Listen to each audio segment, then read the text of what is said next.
Hello, my name is Rafi Johns. I'm a graduate of University of Michigan. I got a job working for General Motors on the Parade of Progress. The parade started in 1936 to showcase the world of tomorrow. The man who sparked General Motors' original 1936 Parade of Progress was none other than Charles F. Kettering. Boss Kett was GM's resident genius and research vice president.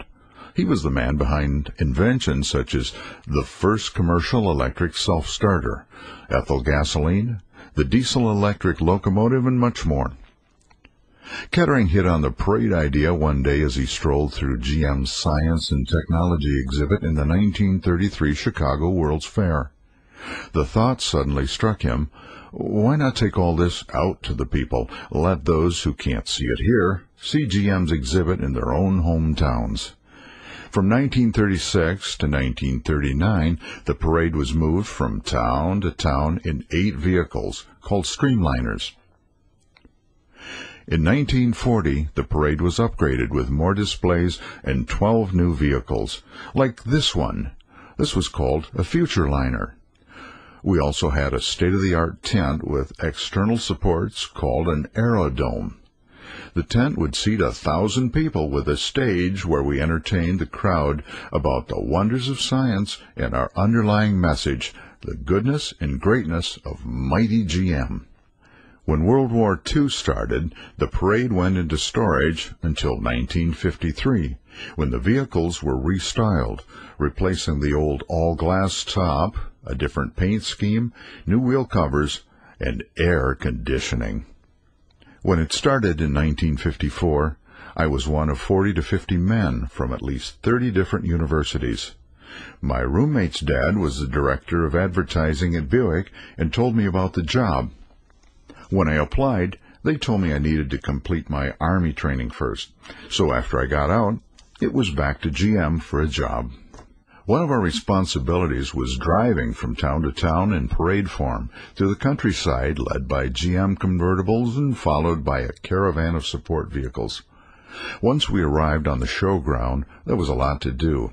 We set up the huge tent and stage. We arranged the full array of shiny new GM cars near the tent, along with some dream cars, including the first Corvette, as part of the presentation. After everything was set up, we'd head for the motel and find our steamer trunks in our rooms, but there was no time to rest yet. We had to change into our lecture suits and go back to the showgrounds. Each Futurliner had a different display. Some of the demonstrations included jet propulsion with a full-size cutaway Allison jet engine. We explained its parts and the theory behind jet propulsion. An all-American soapbox derby sponsored by Chevrolet. This was a display of a racer that had won one of the greatest boys' classics, along with pictures of Derby Day at Akron, Ohio. Our American Crossroads. This animated display changed every 10 minutes to show how communities would change in the future as a result of the automobile. This is the only exhibit that exists today, and it's still owned by General Motors.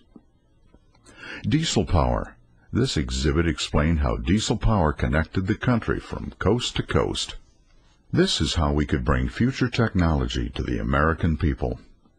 This very Futurliner here held the Fisher Body Craftsman Guild display.